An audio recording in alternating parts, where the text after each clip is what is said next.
The following segment is sponsored by Martin, Harding, and Mazzotti.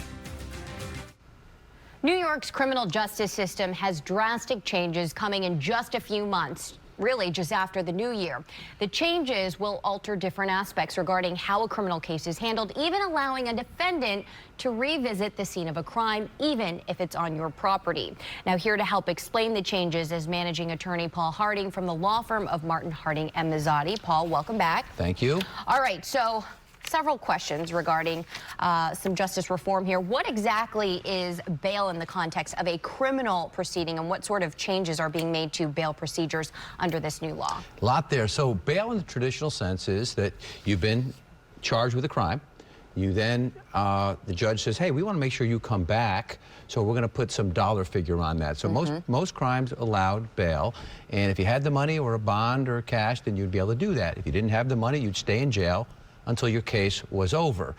That's all over. Brand new is all misdemeanors and any nonviolent felonies. The way it's going to be now is you're going to be read your charges and you're going to just head home, and they kind of hope that you come back to court. So what exactly is the thought process behind changing the bail procedures in New York, and does this raise any concerns? Sure. Well, constitutionally, innocent until proven guilty, right? So if you truly are innocent until you're proven guilty, then you've just been charged, so you get to go out and do your thing.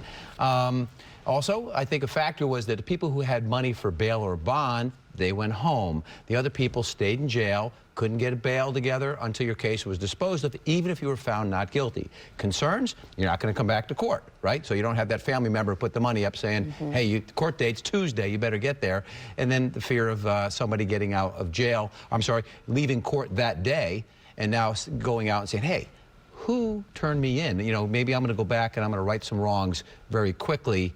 And so that is also a concern. All right, well, the new discovery procedures include allowing defendants to potentially return to the scene of a crime, and in some cases, even if it was a private residence. So is there concern that allowing a defendant the opportunity to return to the scene of a crime, which could include a victim's house, might actually cause more trauma or stress for the victim? Yeah, sounds more scary than it is. Sounds horrible when it, you know, as it reads, but the truth is the court has to grant permission for the defendant to go back. It's an easy application, but they're not going to grant it when there's, you know, if there's a domestic violence thing or there's been some violence there. And most of the time, it's going to be the representative going back to mount a defense. This whole transformational component to the criminal justice system is they're trying to layer, take this playing field that has always been kind of skewed a little bit towards the prosecution. They held all the cards, and they're trying to level that out, make the playing field a little bit easier.